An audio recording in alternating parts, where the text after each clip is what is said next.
Merry meet Capricorn, Capricorn sun sign, rising sign, and or moon sign. This is a 2-week reading for all you Capricorns starting today, the 4th of December, 2024. This is Ariel, and today I'm reading with this Tarot del Romero, and I've already purified with this Florida water.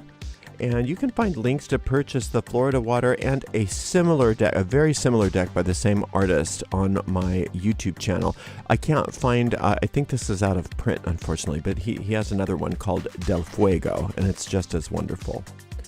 Let's see what's in the cards for all you gorgeous Capricorns. Starting with the 3 of Swords, followed by the 7 of Wands, and then we have the 10 of Cups. Okay, so you're going through some loss, you've had some problems, some pain. Some of you have had worse than others, but it seems like all of you have been going through some sort of loss and pain. So those of you who have lost loved ones, I'm very, very sorry for your loss. Lost relationships, divorce, all of those kinds of things. I'm sorry for all of that. Some of you, the loss may seem a little less significant on as far as objectively, but that doesn't mean that it's less significant internally. So you don't want to minimize your loss. You don't want to minimize your feelings, because what that does when we minimize our feelings, because, well, all I had was blah, blah, blah. It's not like a blah, blah, blah. When we do that to ourselves, we're telling ourselves that what we're feeling is not valid. And then when we believe that what we're feeling is not valid, we dissociate from our feelings. And when we dissociate from our feelings, we dissociate from our power. So it's good to just experience what you're experiencing and know that that by feeling it, you are moving through it. And you got to move through it, but you can't move through it by avoiding it. What do we say? What we resist persists. So it's good to allow yourself to feel what you're feeling and move through it if you are feeling those senses of loss or bereavement, etc. Now, what grief teaches us, though, is a lot. And so the lessons that we learn by going through whatever we're grieving over are quite lovely and positive, and they actually help. Those lessons help us to move through and out of the grief, but we can't move through and out of the grief by trying to bypass it, unfortunately. That would be nice, wouldn't it? But that's not how it works. But it also doesn't have to last forever. It doesn't have to last forever. It doesn't last forever when we stop making it wrong, though. When we stop making it wrong and we stop avoiding it, it seems very rapid how we can move through it, actually. But we don't move through it rapidly by trying to move through it rapidly. So there is that dichotomy. 7 of Wands here is talking about in the midst of all of that, as you're moving through that, you're actually having an upgrade, many of you, or the opportunity of an upgrade, especially in regards to your work in the world. So it's very important to realize that it's okay for good things to happen in the midst of it. Sometimes we feel like, who am I to have something good happen when I'm feeling so bad, or when others are feeling so bad, and my grief should be the only thing that I'm thinking of or feeling, and that's a misunderstanding of how things work. You need to take all the opportunities that the universe gives you, and that's another way to move through it. There's nothing wrong with working through grief either, especially if you're a Capricorn. I know a lot of people say, oh, no, you don't want to get too busy because that's avoiding it. That's nonsense. That's nonsense. When you're going through something, sometimes the best thing you can do, if you are motivated to do it, is to get up and go to work and to do things and to create things and to make things better. That's a way of working through it. It's not necessarily avoidance. I mean, anything can be used as avoidance if you try hard enough. But work in and of itself is not something that you should avoid because you're going through something. In fact, sometimes that's the best way to go through it, is to be productive. And when you get to the end of all of that, it's saying it's also okay for there to be a happy ending with all of this. And that's exactly what the universe has for you, a happy ending. You're not being disloyal to whatever it is that you're grieving when you have a happy ending and you get to the other side of it and you're happy. I know whenever I've lost a loved one, getting to the point where I have beautiful memories of them, and I have, I have just nothing but joy in my heart thinking of them. That's sometimes hard won, but it's mine to have. I don't want to stop. I don't want to say, oh, no, I can't be happy, because that's being disloyal to their memory or something like that. That's ridiculous. So like I said, it's a process, and not all of you are going through that kind of grief. I know some of you are going through seemingly less intensive grief than that.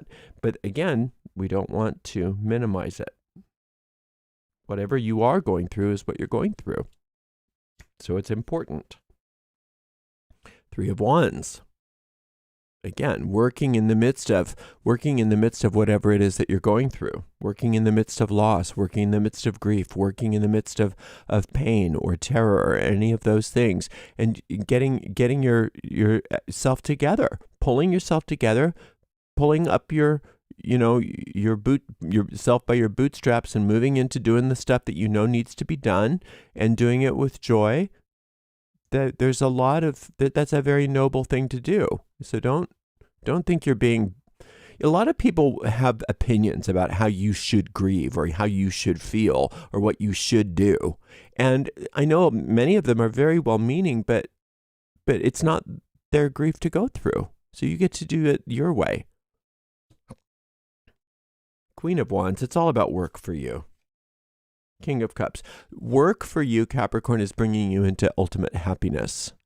Getting things done, doing things that are important to you, and allowing yourself to do some. Like I said, there's an upgrade going on. A lot of that upgrade is you upgrading, working so hard, doing so well, nurturing what it is that you love, nurturing your career, nurturing your work, nurturing whatever type of work it is. It doesn't have to be career, but it can be. It doesn't have to be a job, but it can be. It can be creative work. It can be anything that involves physical work, and it doesn't have to be labor physical work. It can be intellectual work too. But you know what I'm saying? Whatever your projects are, whatever your life's work is, and many of us have multiple iterations of our life's work. It doesn't all have to be the one thing, but you immersing yourself in it, you doing really well with that, you focusing on that is your ticket. And it's a valid way of moving out of grief and into happiness. So don't let anybody tell you, oh, you're just a workaholic. Well, right now, yeah, I am. And it's working. So get off my case. This is what I need to do. I don't need your opinions right now, but thank you for caring. It's sometimes people do care, and that's not a good enough excuse sometimes for their nonsense. So we appreciate them for caring. We love them. We know that they're trying to do something good, but they are being annoying, and we just need to disregard them with love and move on to what needs to be done. And you get busy if that's what you're prompted to do. And it looks like many of you are definitely prompted to do that. This Queen of Wands is no joke, is she? This is you nurturing so many aspects of your work in the world, and becoming so good at it. And like I said, and upgrading things. Some things the universe is bringing you upgrades. Some of those things you're upgrading yourself. It doesn't matter. The fruits of your labor are proof alone that you're doing the right thing. Not only will the fruits of your labor result in wonderful things in regards to whatever your work is, but it's going to make you feel amazing, and it's going to bring you through this. And when you start feeling amazing, you don't start feeling guilty about feeling amazing because of what you were going through before, right? It's absolutely fine and wonderful, and it's the universe's desire for you to feel happy and satisfied and fabulous, not always grieving over this, whatever it was. Again, we don't want to rush through the process of whatever this was. We don't want to minimize it. We don't want to avoid it. But at the same time, we don't need to feel guilty once it's gone. And embracing that happily ever after. So this, where is you? Where is you? There it is. This 10 of Cups. This is about you being happy in a happily forever situation. Happily ever after. And happily ever after means just that. But what is ever after in the fairy tales? It's not it's not talking about ultimately a succession of linear time that keeps going and going into the future. It's talking about the present moment. That's where eternity lies. And so the more you stay present in your joy, in your happiness, the more that's an ever after experience for you. And it says that where you're headed is spiritual mastery, because that's what that King of Cups represents, spiritual mastery. But you're getting to spiritual mastery in your way.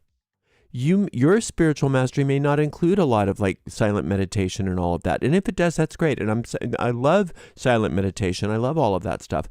But there's so many ways to get to where you need to go. And for you right now, it looks like work is your way.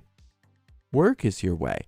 And so work and do your thing and enjoy it and let other people think whatever they want and have whatever opinions they want, but don't take them to heart, because you know what's best. You're doing the right thing right now already.